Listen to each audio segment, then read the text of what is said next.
Remove the Tray 1 pickup and separation roller assembly. Open Tray 1.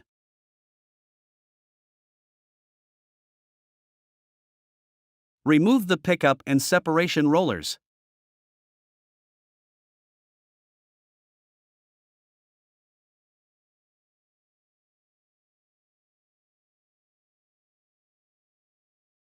Recycle all materials. Install the new pickup and separation rollers.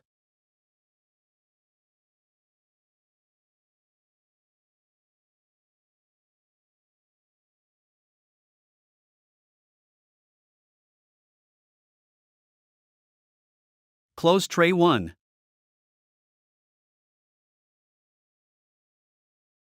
Find more helpful videos on our HP Support YouTube channel.